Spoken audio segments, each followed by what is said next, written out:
In an unpredictable world of politics, sometimes the most shocking moments happen when you least expect them. And when Jon Stewart, the comedic mastermind and political satirist, meets Trevor Noah's former correspondent, the brilliant and quick-witted Klepper, there's no telling what could happen.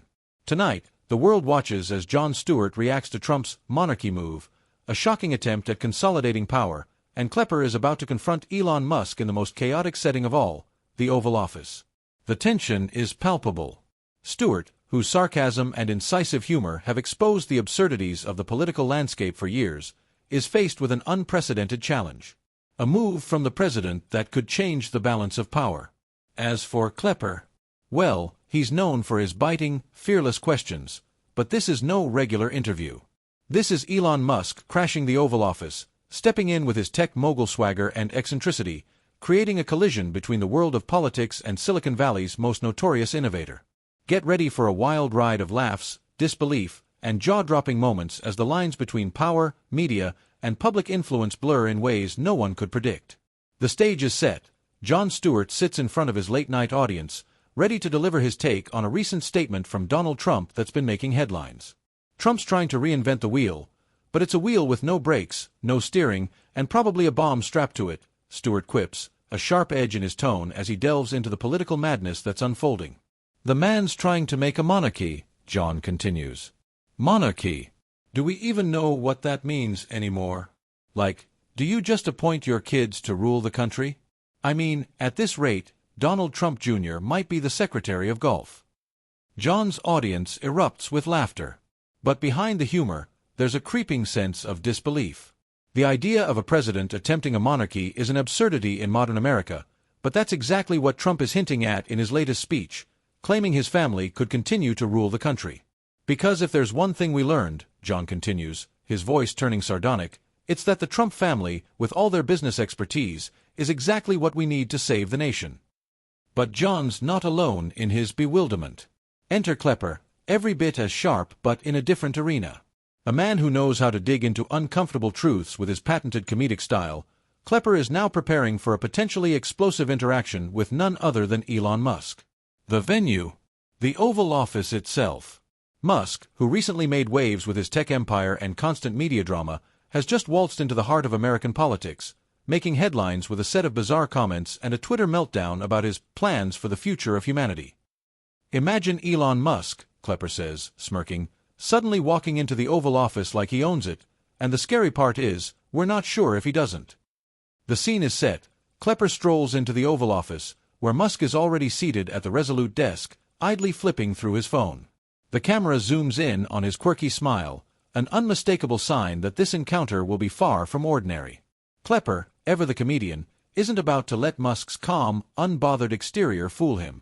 So, Elon, Klepper starts, just to get this straight, you're trying to buy Twitter, put people on Mars, and also play around with electric cars, all while everyone else is wondering if your hairline is going to survive the next public appearance.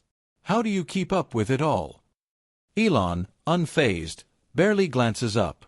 Well, I just think about the future. And I don't sleep much.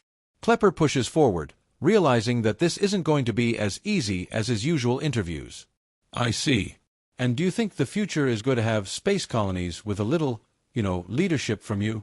I'm talking President Musk, maybe Monarch, depending on how things go. Elon raises an eyebrow, clearly amused. Maybe. I'd rather be the chief engineer of humanity's progress. But who's keeping track? Right, Klepper says, turning to the camera for a moment, making sure the audience at home gets the absurdity of it all. And there it is. The man who might one day decide the fate of the human race, but will probably be too busy designing his next sports car. Meanwhile, back in the studio, Jon Stewart can't resist diving deeper into Trump's monarchy attempt. Trump's vision of a monarchy probably involves a King Trump Tower somewhere in the middle of the country, he jokes. And what would the coronation ceremony look like? A giant reality show where everyone has to participate, because let's face it, that's what really matters to him. But Stewart isn't just mocking Trump's ambitions. He's using the moment to reflect on how absurd things have become in American politics. When did we stop caring about the real values? Democracy, freedom, the things that actually work. Instead, We've got people trying to turn their families into dynasties and treat the Oval Office like a high-stakes game of Monopoly. Back in the Oval Office, Klepper goes for the kill. So, Elon, now that you've revolutionized the car industry, do you think you can do the same for American politics? Maybe run for president, or are you just waiting for Trump to make you his vice monarch? Elon looks at him, deadpan. Well, that depends. Can I launch a Tesla into space first, just to test the waters? Klepper freezes, trying not to laugh. Oh, come on. You're seriously saying you'd do a space test before the presidential campaign?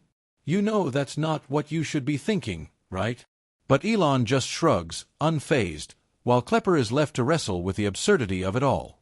The meeting ends, but the tension lingers.